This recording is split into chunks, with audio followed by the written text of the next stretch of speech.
اس جوگی جےپال کو پانی پینے کا حکم دیا۔ جیسے ہی جوگی جےپال نے پانی کو پیا تو اس کے دل سے کفر کی سیاہی دور ہو گئی اور وہ صدقے دل سے کلمہ پڑھ کر مسلمان ہو گیا۔ اس کے بعد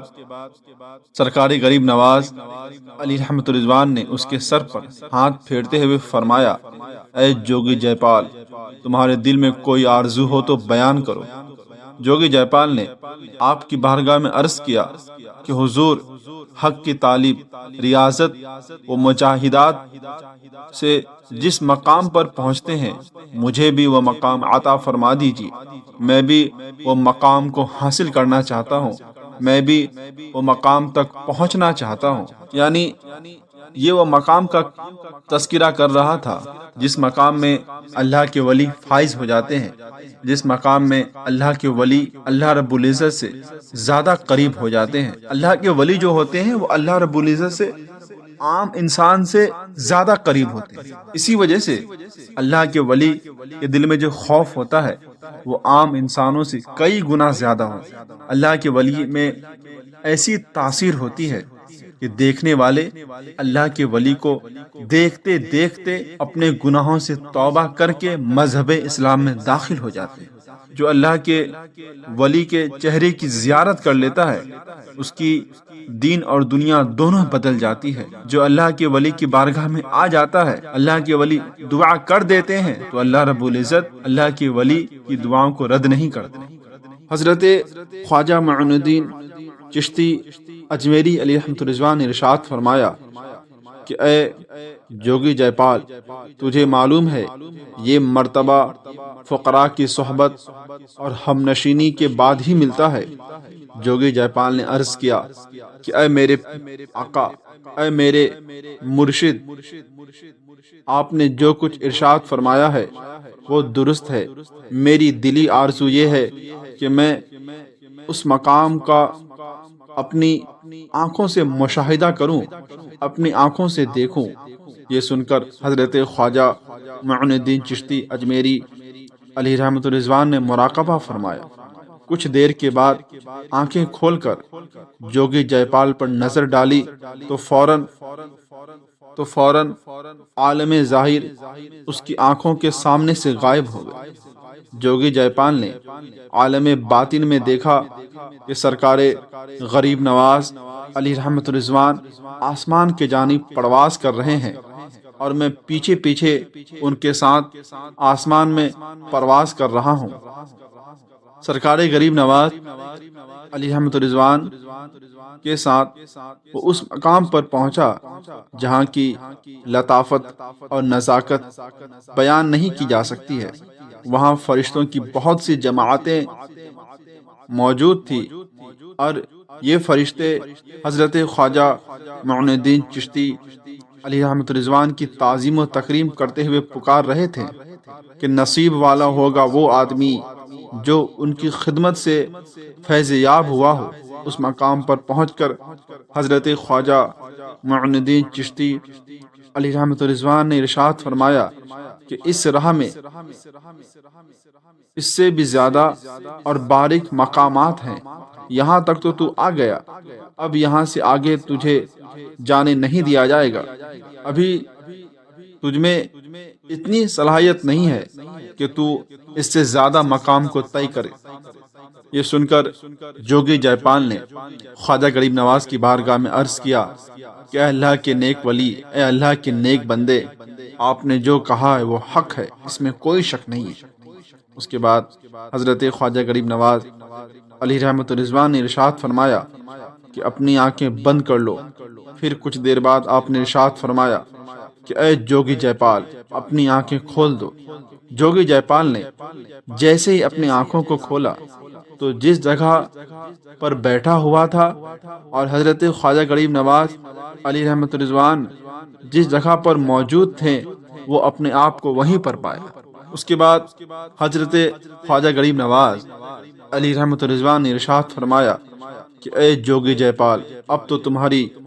دلی آرزو پوری ہو گئی ہوگی، اور کوئی آرزو ہو تو بتاؤ۔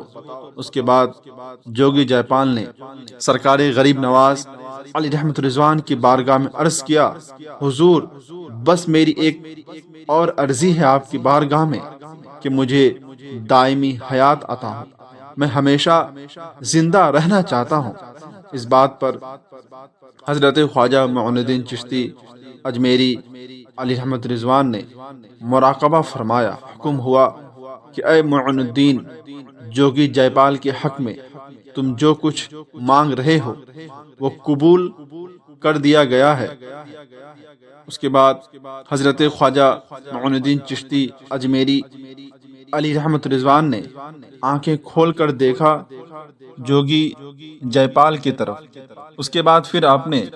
2 رکعت نماز ادا کی اور اللہ رب العزت کی بارگاہ میں آپ دعا کرنے لگے۔ سرکار غریب نواز علی رحمت رضوان نے جو بھی دعا اللہ رب العزت سے طلب کی، اللہ رب العزت سے مانگی، تو اللہ تعالیٰ نے آپ کی دعا کو قبول کیا۔ اس کے بعد سرکار غریب نواز علی رحمت رضوان نے جوگی جے پال کو اپنے قریب بلایا، اس کے سر اور چہرے پر دست شفقت پھیرا، اس کو خوشخبری سنائی کہ تو قیامت تک زندہ رہے گا، لیکن لوگوں کی نظروں سے غائب ہو کر رہے گا۔ اس کے بعد آپ نے جوگی جے پال کا نام اس کا نام عبداللہ رکھا، اور وہ اسی نام سے اب تک مشہور ہے، اور وہ زندہ ہے، اور یقین جانے کہ وہ قیامت تک زندہ رہے۔ ان کی ملاقات بہت سے لوگوں سے ہوتی ہے۔ وہ اجمیر شریف کے پہاڑوں میں رہتا ہے اور بھولے بھٹکے ہوئے مسافروں کی رہنمائی کرتا ہے، مصیبت کے وقت وہ کام آتا ہے۔ جوگی جے پال کو حضرت خواجہ معین الدین چشتی علی رحمت رضوان سے پہلے دشمنی تھی، لیکن جب وہ آپ کی بارگاہ میں آ گیا تو آپ سے سب سے زیادہ عشق کرنے والا، وہ آپ کا شیدائی ہو گیا، وہ اپنی جان و مال کو آپ پر قربان کرنے والا بن گیا۔ کتابوں میں مذکور ہے کہ جمعہ کے رات کو حضرت خواجہ معین الدین چشتی علی رحمت رضوان کی مزار پاک پر جوگی جے پال حاضر ہوتا ہے۔ اللہ کے ولی جس پر نگاہیں کرم کر دیتے ہیں تو یقین جانے اس کے مقدر کا ستارہ بدل جاتا ہے، اس کی زندگی بدل جاتی ہے۔ اگر وہ کافر ہوتا ہے تو وہ ایمان والا ہو جاتا ہے، وہ اللہ رب العزت کا نیک بندہ بن جاتا ہے۔ اگر کوئی بد عقیدہ ہوتا ہے تو وہ سنی صحیح العقیدہ ہو جاتا ہے۔ اگر کوئی گستاخ رسول ہوتا ہے تو وہ پیارے حبیب صلی اللہ تعالی علیہ وسلم کا سچا پکا عاشق اور شیدائی ہو جاتا ہے۔ نگاہیں ولی میں وہ تاثیر دیکھی، بدلتے ہزاروں کی تقدیر دیکھی۔ یقین جانے کہ اللہ کے ولی کی نگاہوں میں اتنی تاثیر ہوتی ہے کہ وہ جس چیز کو چھو لیتے ہیں اللہ رب العزت اپنے فضل و کرم سے اس چیز کو ان کے تابع کر دیتے ہیں، وہ چیز ان کے تابع ہو جاتی ہے۔ وہ جو چاہے جیسا چاہے اگر اس کو حکم دے دیتے ہیں تو فوراً وہ آپ کے حکم کی تکمیل کرنے میں لگ جاتا ہے۔ یقین جانے اسی لیے کہا گیا ہے کہ اللہ کے ولیوں سے دوستی کرنا، اللہ کے ولیوں سے دشمنی نہ کرنا۔ کیوں؟ جب اللہ کے ولی نگاہیں کرم کرتے ہیں تو بندوں کی زندگی بدل جاتی ہے، بندوں کے قسمت کا ستارہ بدل جاتا ہے۔ تو یقین جانے کہ جب کوئی اللہ کے ولی سے دشمنی کرے، اگر اللہ کے ولی اس کے لیے اللہ رب العزت کی بارگاہ میں شکایت کر دے، اگر اللہ رب العزت کی بارگاہ میں عرضی پیش کر دے، تو یقین جانے کہ وہ انسان تباہ ہو جائے گا، وہ انسان برباد ہو جائے گا، وہ انسان ہلاک ہو جائے گا۔ اسی لیے کم کھائیں، کم کمائیں، سوکھی روٹی ہی کیوں نہ کھانی پڑے، لیکن کبھی بھی کسی بھی اللہ کے ولی سے دشمنی نہ لیں۔ آج ہندوستان میں دیکھ لیں کہ جتنے بھی کافر ہیں وہ لوگ دل میں غریب نواز سے محبت رکھتے ہیں، لیکن وہ زبان سے ظاہری طور پہ یہ کہتے ہیں کہ ہم غریب نواز سے نفرت کرتے ہیں۔ آج بھی دیکھ لیں کہ کتنے سارے آپ کو ایسے کافر مل جائیں گے جو ہر سال عرس کے موقع پر اجمیر شریف پہنچتے ہیں اور غریب نواز علی رحمت رضوان کی بارگاہ میں چادر پیش کرتے ہیں۔ کیوں؟ آخر ایسا کیوں کرتے ہیں؟ کیونکہ کافر کو بھی معلوم ہے کہ یہاں جو اللہ کے ولی ہیں، یہ جو بابا ہیں، یہ جو اجمیر والے ہیں، یہ اگر میری شکایت اللہ رب العزت کی بارگاہ میں کر دیں گے تو میری زندگی دشواری والی ہو جائے گی، میری زندگی مصیبت والی ہو جائے گی۔ اور غریب نواز علی رحمت الرضوان کی بارگاہ میں جو بھی سچے دل سے جاتا ہے، وہاں حاضر ہوتا ہے،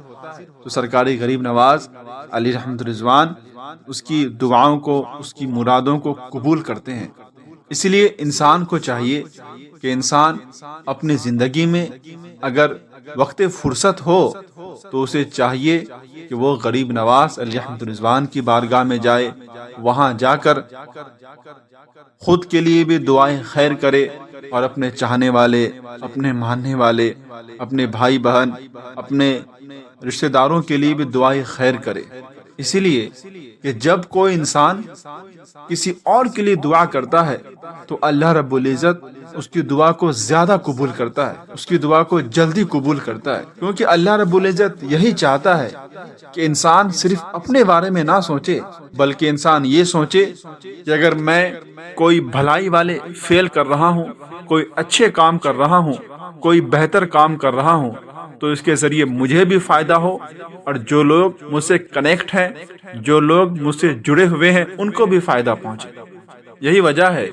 کہ اللہ رب العزت نے جو ثواب با جماعت نماز ادا کرنے میں رکھی ہے، وہ ثواب فردن فردن نماز ادا کرنے میں نہیں رکھی۔ جو لوگ با جماعت نماز ادا کرتے ہیں، اللہ رب العزت ان کو زیادہ ثواب دیتا ہے، اور جو لوگ فردن فردن تنہا نماز ادا کرتے ہیں، اللہ رب العزت ان کو کم ثواب دیتا ہے، کیونکہ جماعت میں برکت ہے۔ اگر ہم بڑھ جائیں گے تو ہم تباہ و برباد اور ہلاک ہو جائیں گے۔ ہاں، لیکن جماعت میں یہ بھی شرط ہے کہ ان لوگوں کے ساتھ شریک ہو جن کے عقائد و نظریات درست ہوں، جو پیارے نبی صلی اللہ تعالی علیہ وسلم کی شان میں ذرہ برابر بھی گستاخی نہ کرتا، جو اہل بیت رضوان اللہ تعالی علیہم اجمعین کی جو شان ہے، نہ ہی اس کو گھٹاتا ہو نہ ہی اس کو بڑھاتا ہو، جو ان کی شان ہے اسی شان کو لوگوں کے سامنے بیان کرتا ہو، اور جو صحابہ کرام رضوان اللہ تعالی علیہم اجمعین کی شان کو بھی نہ گھٹاتا ہو نہ ہی بڑھاتا ہو، جو ان کی شان ہے اسی شان کو لوگوں کے سامنے بیان کرتا ہو اور انہی کی شان پر اس کا عقیدہ ہو۔ تو یقین جانے اس طرح کی جو جماعت ہوتی ہے، ہر مسلمان کو چاہیے کہ اس طرح کی جماعتوں میں وہ شامل ہو جائے۔ آج اگر کوئی جماعت سب سے زیادہ صحیح سالم ہے، جس میں آپ کو کوئی ایسا فعل نظر نہیں آئے گا جو قرآن کریم اور احادیث کریم کے خلاف ہو، تو وہ جماعت اہل سنت والجماعت ہے، اور دور حاضر میں مسلک اعلی حضرت بھی کہتے ہیں۔ اسی لیے ہر انسان کو چاہیے کہ مسلک اعلی حضرت کے ساتھ مضبوطی سے قائم رہے۔ دور حاضر میں اگر کوئی مسلک اعلی حضرت سے بھٹک جاتا ہے تو سمجھ جائیں کہ وہ جہنم میں داخل ہونے کا راستہ اختیار کر لیتا ہے۔ اس لیے اگر کوئی جماعت حق پر ہے، اگر کوئی جماعت سنی صحیح العقیدہ ہے، اس میں کوئی خرابی نہیں ہے، تو وہ جماعت مسلک اعلی حضرت ہے۔ اسی لیے انسان کو چاہیے کہ اگر وہ جنت میں جانے کی خواہش رکھتا ہے تو وہ مسلک اعلی حضرت سے جڑ جائے، گناہوں سے توبہ کر کے وہ عاشق رسول بن جائے، وہ اللہ رب العزت کا نیک بندہ بن جائے۔ جتنے بھی خواجہ غریب نواز کے چاہنے والے، ماننے والے ہیں، سبوں کو چاہیے کہ وہ مسلک اعلی حضرت سے جڑ جائے، کیونکہ دور حاضر میں مسلک اعلی حضرت ہی وہ تنہا اہل سنت والجماعت ہے جو ڈٹ کر کافروں، مشرکوں سے مقابلہ کرتی ہے، جو ڈٹ کر صلح کلیوں کا رد کرتی ہے، جو کافر کو کافر کہتی ہے، مشرک کو مشرک کہتی ہے، باطل کو باطل کہتی ہے، یعنی جو دودھ ہے اس کو دودھ کہتی ہے، جو پانی ہے اس کو پانی کہتی ہے، ملاوٹ نہیں۔ دور حاضر میں جو لوگ مسلک اعلی حضرت سے ہٹتے ہیں، مسلک اعلی حضرت چھوڑتے ہیں، اسی لیے کہ وہ چاہتے ہیں کہ وہ اپنی زندگی کو اپنے اعتبار سے جئیں، وہ یہ چاہتے ہیں کہ مجھ پر کسی کا پریشر نہ ہو، مجھ پر کسی کا روب و دبدبا نہ ہو، تو بھول جاتے ہیں کہ جو لوگ آزادی والی زندگی جیتے ہیں وہ دنیا میں بھی ہلاک ہو جاتے ہیں اور آخرت میں بھی ہلاک ہو جائیں گے۔ اسی لیے ہر انسان کے لیے ضروری ہے کہ وہ خود مسلک اعلیٰ حضرت سے جڑ جائے، اپنے گھر والوں کو، اپنوں میں وہ لوگ جو زیادہ قریب ہیں ان کو مسلک اعلیٰ حضرت سے جوڑ لے۔ غریب نواز علیہ رحمت رضوان کی زندگی ہمیں یہ بتاتی ہے کہ ہم اللہ اس کے رسول سے قریب ہو جائیں، ہم دنیا میں رہ کے اللہ رب العزت کا سچا پکا بندہ بن جائیں، ہم دنیا میں رہ کے عاشق رسول بن جائیں۔ اس لیے ہر مسلمان کے لیے ضروری ہے کہ وہ سچا پکا عاشق رسول بن کے غریب نواز سے محبت کرنے والا بن جائے، اعلیٰ حضرت سے محبت کرنے والا بن جائے، حضور مفتی اعظم ہند سے محبت کرنے والا بن جائے، حضور تاج و شریعہ علی رحمت رضوان سے محبت کرنے والا بن جائے، حضور قائد ملت مفتی حضرت رضا خان سے محبت کرنے والا بن جائے، حضور محدث کبیر سے محبت کرنے والا بن جائے، حضور غیاث ملت سے محبت کرنے والا بن جائے، حضور گلزار ملت سے محبت کرنے والا بن جائے۔ اگر جو لوگ ان لوگوں سے محبت کرنے والے بن جائیں گے، سمجھ جائیں وہ لوگ جنتی بن گئے ہیں، سمجھ جائیں وہ لوگ اللہ رب العزت کو راضی کر لیے ہیں، سمجھ جائیں کہ وہ لوگ عاشق رسول بن گئے ہیں، سمجھ جائیں کہ وہ لوگ اجمیر کے سچے پکے غلام ہو گئے ہیں، سمجھ جائیں کہ وہ لوگ دنیا میں رہ کے جنت کا سامان حاصل کر لیے ہیں۔